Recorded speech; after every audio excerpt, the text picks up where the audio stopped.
Let's take a look at how we can organize our course materials and how creating folders will help us do this. Think about your Schoology course as your backpack. Would you want to just shove all kinds of paperwork and assignments and tests in a backpack without any organization?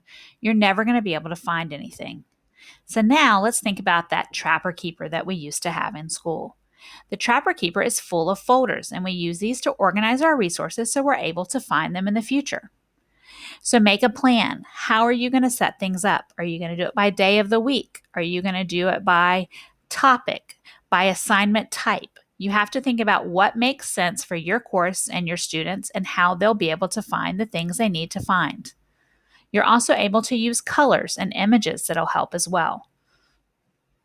A few other benefits to creating folders are you can apply specific settings to the entire folder and everything in it. So you could assign an entire folder to a specific group of students. You could have an entire folder open up and be available at a certain date. You could have it close at a certain date. And then you're also able to share an entire folder and all of its contents with other courses, meaning courses you're currently teaching now, and even courses you'll be teaching in the future by going back and pulling these resources out of archived courses. So let's go into Schoology now and look at creating folders. So I'm in my course. I'm going to come up here and click Add Materials, and up top you'll see where it says Add Folder. I'm going to go ahead. The first folder I'm going to go ahead and create in this course is going to be Class Materials, or we'll call it Class Resources. So this might be where I put my syllabus in here. I might put my behavior plan, any information I want students to be able to see and access, parents to be able to see and access and find, maybe a class list, whatever it might be that they might need to access all year.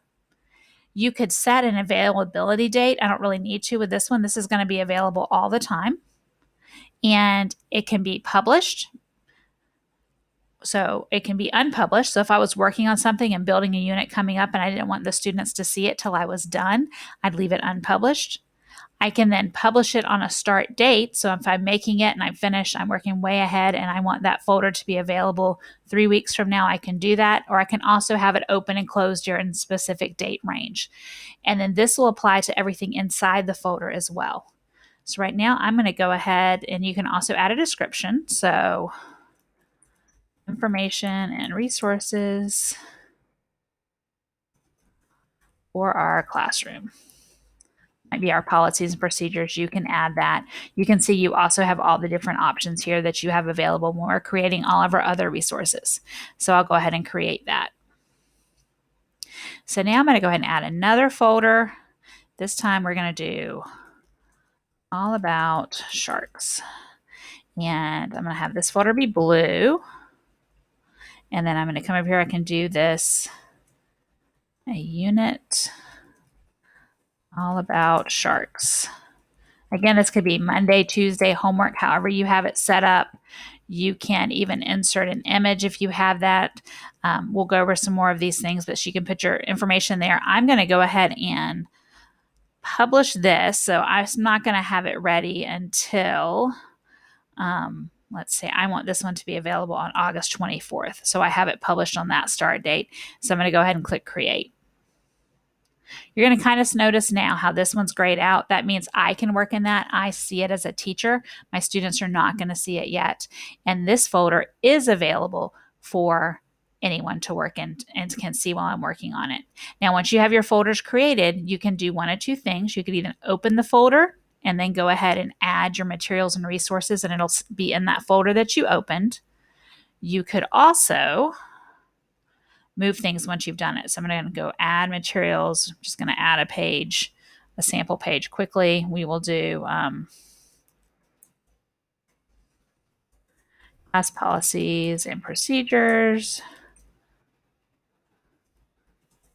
blah, blah, blah. If I had something there, I'm going to go ahead and click create. We'll go into more about creating pages soon, but I can take this now and I can actually move it and can stick it in this folder. You can see it takes a little bit to get there. So by sliding it over, and then now that'll be in that folder. So they wouldn't see it here, but when they open it, it can be there. Another great use to think about for folders in the future is I always put in an archived folder. And so when I have work that we don't need anymore, but I don't want to unpublish it because I still want it there for them to find if they want to, you could do an archived materials folder. And then basically what that is going to do, you could move any of those folders or old work that you're not doing anymore into this archived materials. That way it's still there. They're able to see it if they want to look at it or study for a final, something like that. But it's not cluttering up that front page. We want to keep things easy and simple for people to find.